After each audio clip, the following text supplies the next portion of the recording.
Welcome in Braves Today, bravestoday.com. So the words are rock bottom, inexcusable, 7 runs in the 8th inning. What are we doing? Rockies down 8-2 in the rubber match of the series, and the Braves blow it. This is the most low point ever for a Braves franchise. Lindsay, it is not as bad as everybody thinks it is. However, it seems that because of one series. Welcome this is in so Braves weird Today.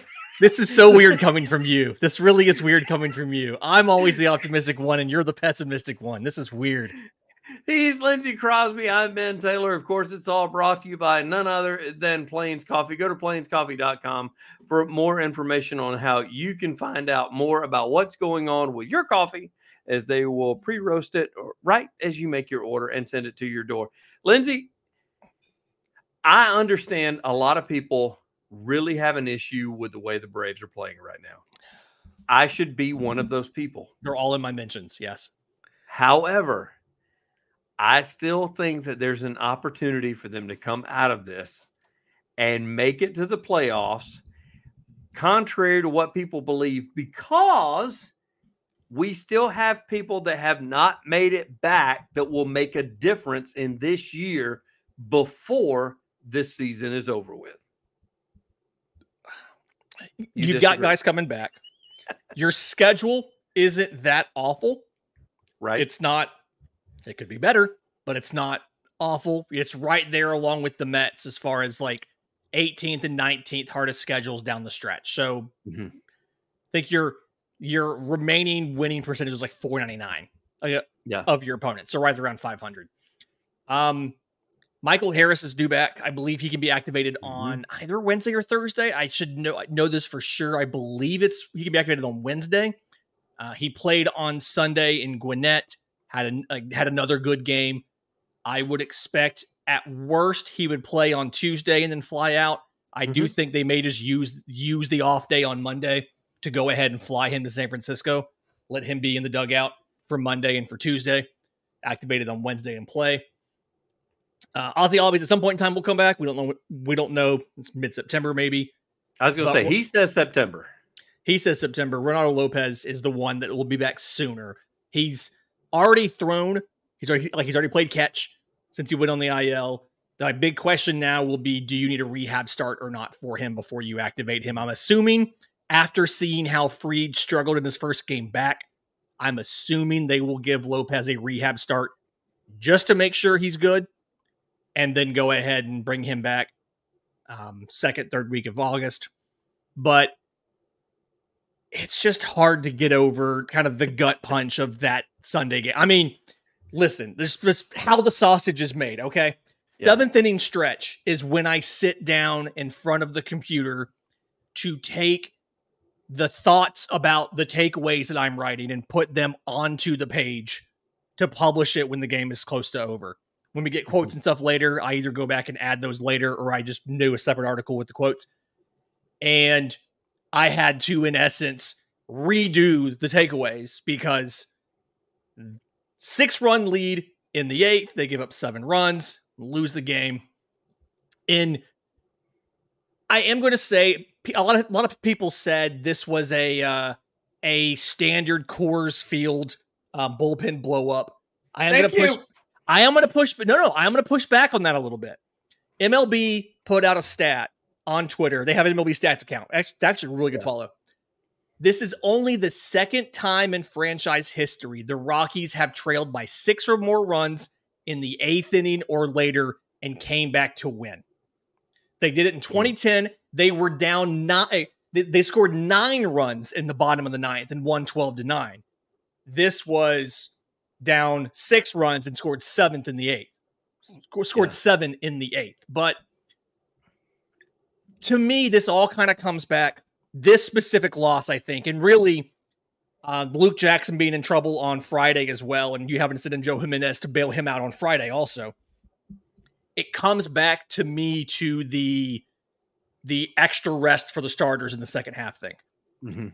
Because I'd like to think that rather than using Luke Jackson, that would have been a spot you would have used Dylan Lee had Dylan Lee been on the roster. But you sit Dylan Lee down to get Bryce Elder up for one start. Elder obviously wasn't very good. He then went down to Gwinnett, but you still couldn't bring back Lee because you had to wait for an injury. And then when you had an injury with Reynaldo Lopez, like you just Dylan Lee not being here, I feel like he's the guy you would have put in this situation instead of Luke Jackson. Now, I don't know for a fact, but it feels this is the first time when I've been able to point at that and say a game not started by one of those fill-in guys. You could have lost that game because of the decision to give these guys extra rest. And Snit said after the game that they're essentially done doing that now. They have to, and I'm looking for the exact quote, courtesy of our friend Justin Toscano of the AJC, but in essence, he said that, like, they're all starting on regular rest next week. We got to do it all. What's the exact quote here? Yeah, no, that's where we're at right now. It's kind of go time with all that, talking about regular rest. There's no more extra days unless we work it in with off days. We don't have options anymore. Because as they are playing Sunday Night Baseball right now, you are tied for the final wildcard spot. The Mets win, you are out of the playoffs again. So I feel like if they had fixed this 2 weeks ago versus now, maybe you don't lose this series in Colorado. I don't know. Obviously, butterfly effect and all that, but still very frustrating. Here's one of my positives on it. Okay. Is we have always talked about how the Braves suck at the plate. The Braves are not coming through. The Braves have not had timely hits. I have been one that has said Soler needs to pick it up because he's come over. I have said Riley needs to pick it up. I have said that Ozuna is eventually going to fail, fizzle, whatever, and have to come back. All of these guys performed as they should have. This all fell on the staff and on the pitchers. I have the Soler thing in the takeaways. I had that. I thought of you when I wrote this, literally. Going into this series, Jorge Soler was 4 of 24, 1 extra base hit. He'd struck out 10 times. That's awful. That's awful. Now, if you think about it, though, going from the Giants to Atlanta, there's that whole body clock thing of going back east, playing the outfield for the first time since 2023. He DH'd every game in San Francisco this year. So playing the outfield and as you can see, it's been an adventure a little bit. It has. And so it was a tough go. But this series, 7 of 13, 4 homers, 9 RBI, 1 strikeout. I know. This is what Alex Anthopoulos was talking about when he told us right after the trade deadline on Zoom that they've been trying to get Jorge Soler back since 2022. They tried to get him at the trade deadline. They tried to get him in the offseason. Like, they've been trying to get Jorge Soler back, and this is why. You can see what he can do. And fun fact, actually, shout out to Noah, our managing editor, for this. Yeah. Jorge Soler's last 6 home runs have all been against the Rockies. Because the Giants played them at home in July. Oh. And he hit 2 in that series. And then he hit 4 in this series. So his last 6 home runs have all been against the Colorado Rockies across 2 different teams, in 3 series in 2 ballparks. So kind of fun fact there. Lindsay can tell you I have been anti-Soler. Don't get me wrong. I love the trade. I love that we brought him in. I have been one of the ones in Discord and amongst our group that has said, is this a mistake? And I completely backtracked that after this weekend. I think that he did well. I want to give him his flowers, give him his kudos to what he did this weekend.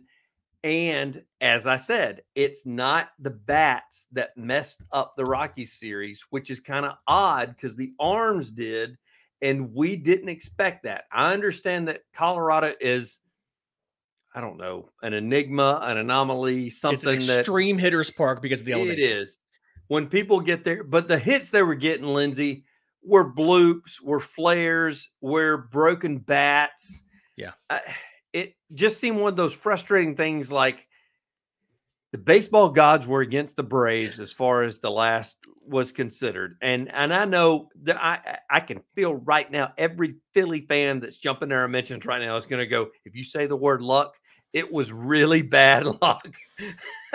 The random variance was on the negative side for Atlanta, right? They got the bad side of the random variance in this, as far as the batted ball distribution, how hard the balls were hit, and where they landed and all that. Now, a lot of those eighth inning balls, those were hard hit balls. A lot of those were 98, 99, 102. They were smacked. But earlier in the game and in the series as a whole, for the most part, Atlanta definitely had the majority of the hard hit balls in every game.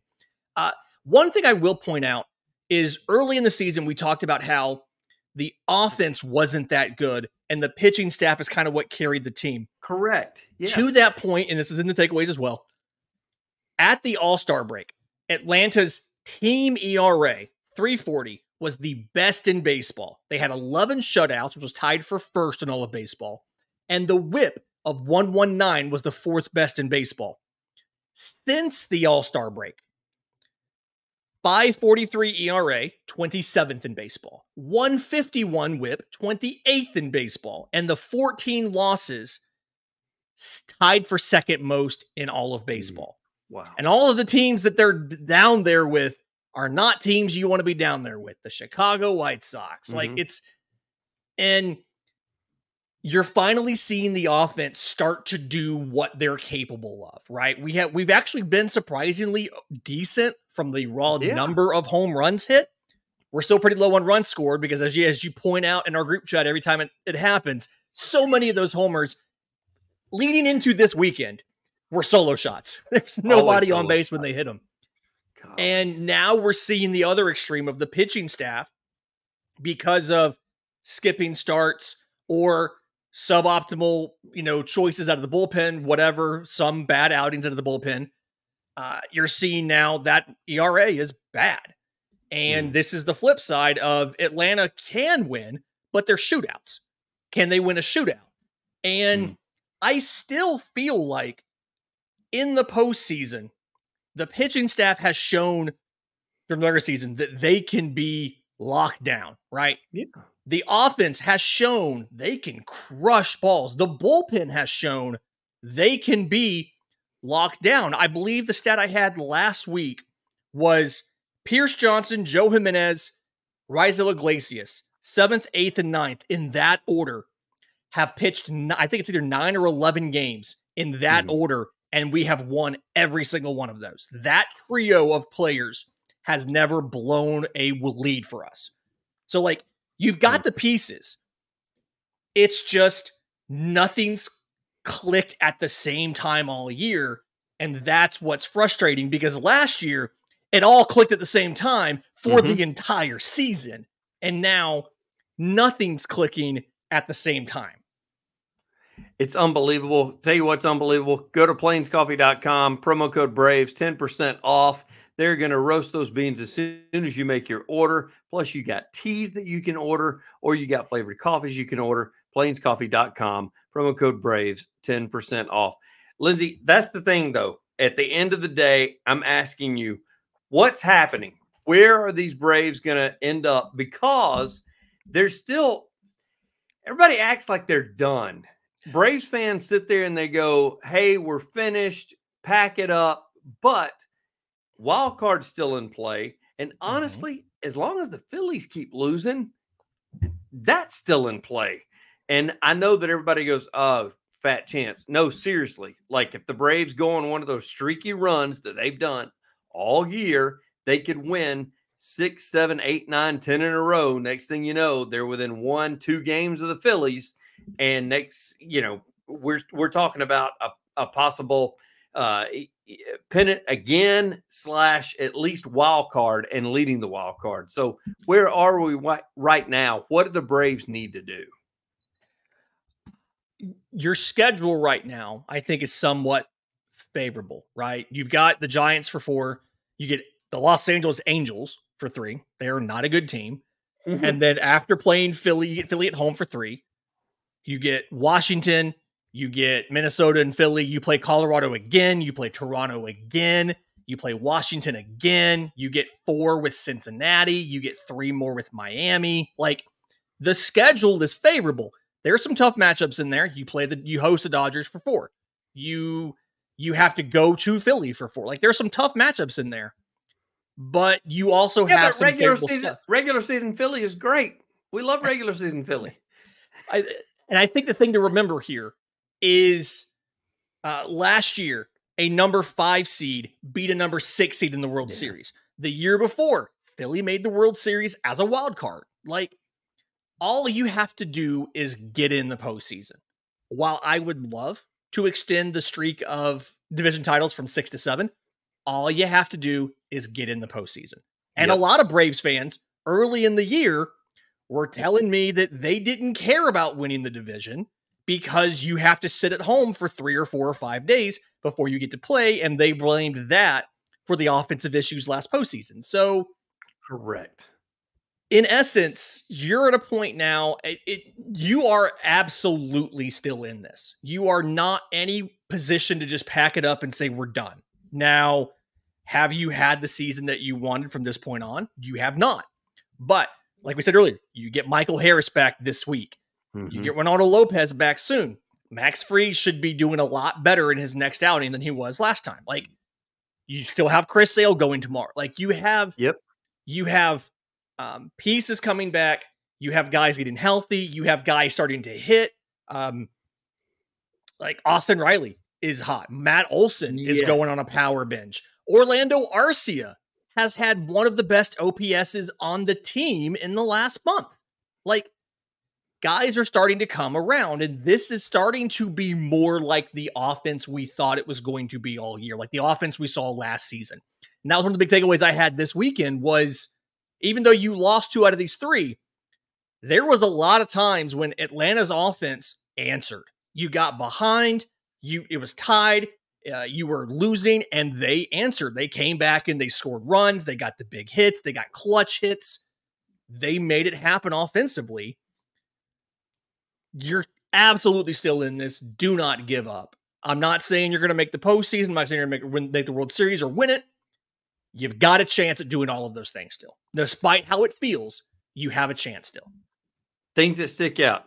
Arcia, a 4-hit game in the final game of the series. He has not had a 4-hit game ever in his career, I don't think. That is definitely the first that's been taking place in the Braves organization. That is definitely not correct. I'm pretty sure he's had one. Oh, has he? And I'm sure he's had one. I haven't looked officially. I'm sure he's had a 4-hit game. As they said in the booth, which I thought was absolutely hilarious because they didn't call him Jorge. They call him George. Ended up having a couple home runs. And I think that is something that he is starting to come around again. Yeah. Riley is doing what he's doing. You've seen exactly what Olson has done. It's one of those things where people, you talked about it just a minute ago. Harris II, he has done well in his rehab stint. He's coming back, swinging a hot bat.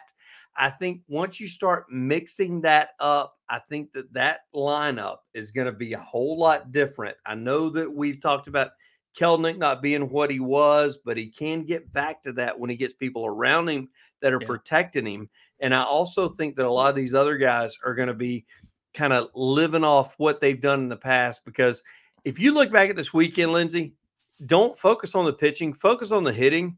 And I know that it was Colorado, but still they squared up a lot of balls, man. And that's the first time I've seen that in this lineup in quite a while. And I think that's something that the Braves need to hang their hat on.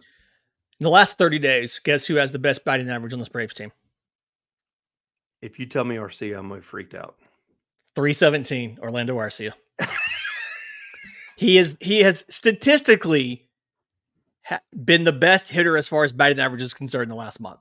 Among qualified, like he's played 24 games. He's among qualified hitters. He's had the best batting average. See, that is something that you can hang your hat on. He's Lindsay Crosby. I'm Ben Taylor. Go to bravestoday.com. Find out more information. If you can't go there, go to plainscoffee.com. Promo code Braves, 10% off if your first order as well. You can get your ground coffee shipped right to your door. Lindsay, That's always good stuff, man. I absolutely love it. Thank you, sir. Thanks.